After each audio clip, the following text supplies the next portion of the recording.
Bueno, en este video vamos a analizar cuál es la teoría del conocimiento de Platón, ¿sí?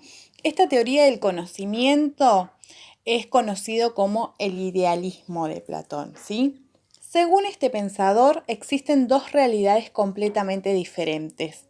Es decir, el universo tiene dos estructuras, una estructura material y una estructura inmaterial. Esto se puede relacionar con Pitágoras, como le dije en el video anterior, ¿sí? Una de las influencias de su pensamiento. Cuando Pitágoras decía que había elementos como el cuerpo y elementos como el alma. Con esta influencia de los pitagóricos, Platón va a considerar de que el hombre es un compuesto de alma y de cuerpo. Eso lo tienen que tener bien en claro. Entonces, ¿qué va a considerar Platón que es el hombre? Es un compuesto de alma y de cuerpo. Es más, él consideraba que el cuerpo era la cárcel del alma. ¿Sí? El alma, decía Platón, que se unía al cuerpo de forma accidental. Aquí lo que se debe resaltar, ¿sí?, es que el alma es ante todo inmaterial, es eterna y es incorruptible. Es decir, no puede cambiar, ¿sí? El alma no cambia, ¿sí? Y el cuerpo sería todo lo contrario. El cuerpo es material, es finito, es decir, el sentido contrario eterno, y es corruptible, es decir, que está sometido al cambio. Ahora sí, vamos a centrarnos en la teoría del conocimiento de este pensador. Y va a decir que existen dos mundos, pero no dos mundos separados, sino dos mundos que están separados, pero que son uno a la vez. ¿Sí?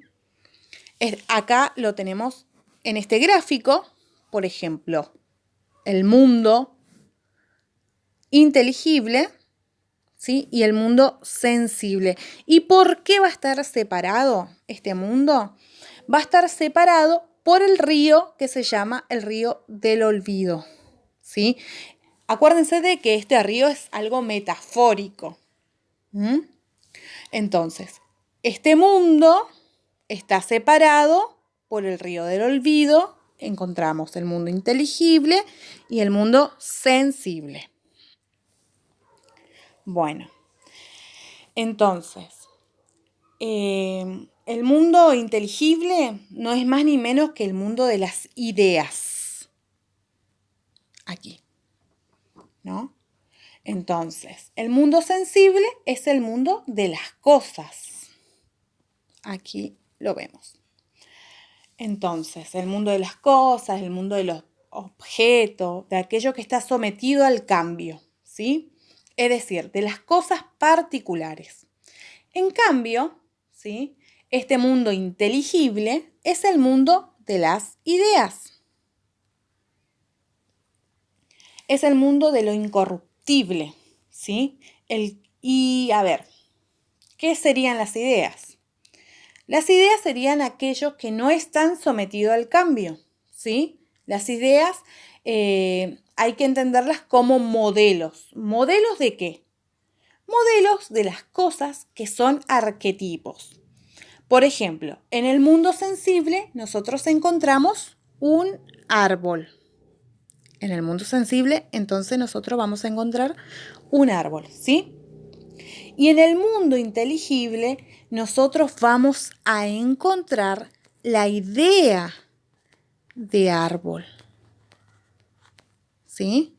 Esto vamos a encontrar en el mundo. En el mundo sensible vamos a encontrar un árbol, pero en el mundo de las ideas vamos a encontrar, ¿no?, la idea de árbol.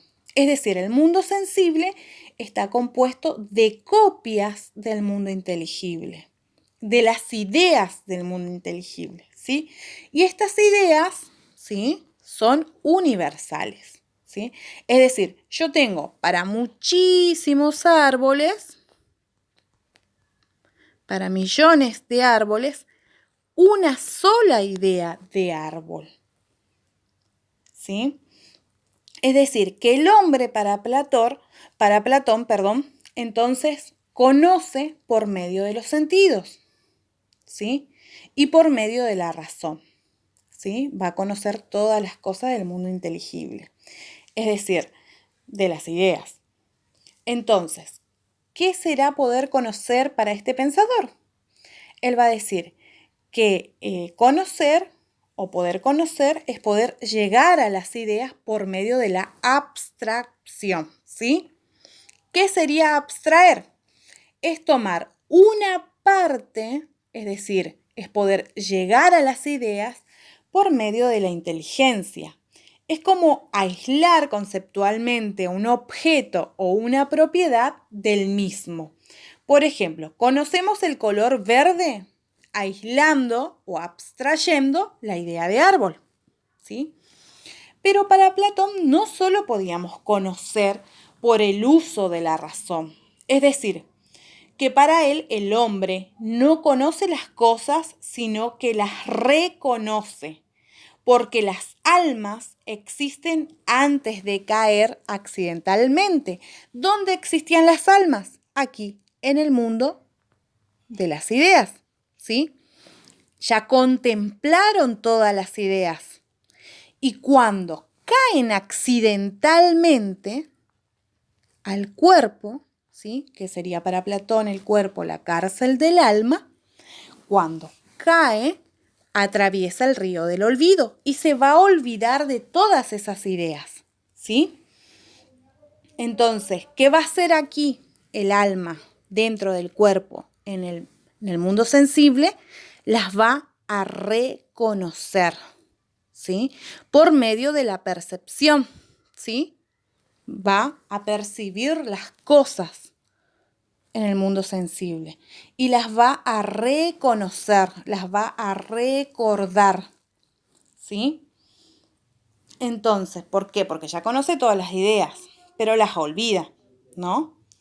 Entonces, él va a necesitar de las cosas sensibles de nuestro mundo para empezar a recordar y a reconocer, ¿sí? Entonces va a quedar claro de que el papel del alma en este proceso de conocimiento fue desarrollado por la teoría de la reminiscencia. ¿Sí? Aquí. Ahí está.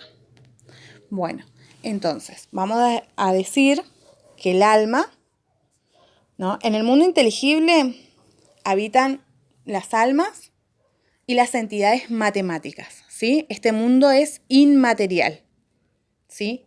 Incorruptible, no cambia. Entonces contempla todas las ideas, como por ejemplo acá en el ejemplo de árbol, ¿sí? Cuando cae accidentalmente al cuerpo, atraviesa por el río del olvido y se va a olvidar de todo, ¿sí? Va a percibir las cosas en el mundo sensible, ¿sí? Y cuando percibe las cosas, ¿qué va a hacer? Va a reconocer, ¿sí? ¿Se entiende hasta ahí? Bueno, cualquier duda, seguimos en el grupo de WhatsApp.